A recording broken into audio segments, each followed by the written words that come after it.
రేపు నేను నాన్న పెళ్ళికని విజయవాడ వెళ్తున్నాంరా. ఏకాదశి కాబట్టి ఇంట్లో పూజ నువ్వే చేయాలి. బా, ఈ పూజ పని నాకు పెట్టకమ్మా.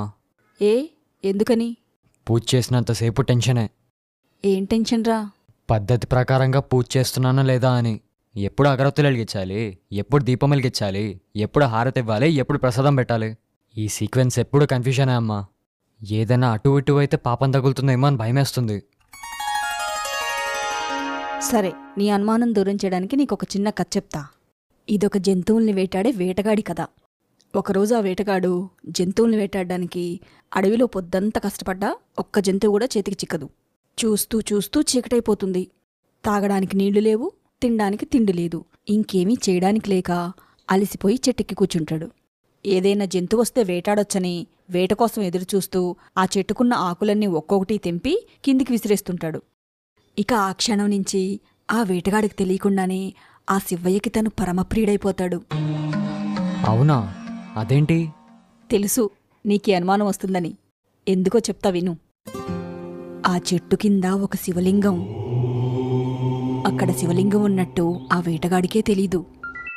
అతను విసిరిన ప్రతి ఒక్క ఆకు వెళ్ళి నేరుగా శివలింగం మీదే పడుతుంది. తీరా చూస్తే అతనెక్కి కూర్చున్న చెట్టు ఏం చెట్టో తెలుసా? ఏం చెట్టు? బిల్వ చెట్టు. ఆ రోజు చతుర్దశి అంటే మహాశివరాత్రి. ఆ వేటగాడు పొద్దున్నుంచి తిండి నీళ్లు లేక పస్తులుండి అది కాస్త సంపూర్ణ ఉపవాసం అయ్యింది. రాత్రంతా నిద్ర రాకుండా ఉండడానికి బిల్వ చెట్టు ఆకులు తెంపడం సంపూర్ణ జాగరణ అయ్యింది. కిందికి విసిరిన బిల్వాకులెళ్ళి నేరుగా శివలింగం మీద పడటం, ఇవన్నీ కలిపి సంపూర్ణ శివరాత్రి పూజగా మారింది. మరుసటి రోజు తెల్లారి పెద్ద మెరుపు. ఆ మెరుపులో నుంచి శివయ్య వచ్చింది ఆ వేటగాన్ని శిక్షించడానికి కాదు, ఆశీర్వదించడానికి. శివయ్య అంటాడు, తెలియక చేసినా నన్ను మెప్పించావురా, నీ భక్తికి దాసోహమయ్యా.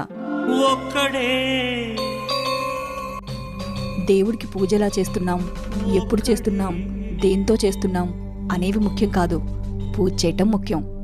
వేదాలు తెలియకున్నా పర్వాలేదు, మంత్రాలు రావాల్సిన అవసరం లేదు. ఓ స్వచ్ఛమైన మనస్సుతో, కపటం లేని మనస్తత్వంతో దేవుడికి దీపం వెలిగించి దండం పెట్టుకుంటే చాలు. ఎంతటి పరమాత్ముడికైనా పరమ ప్రియుడివైపోతావు.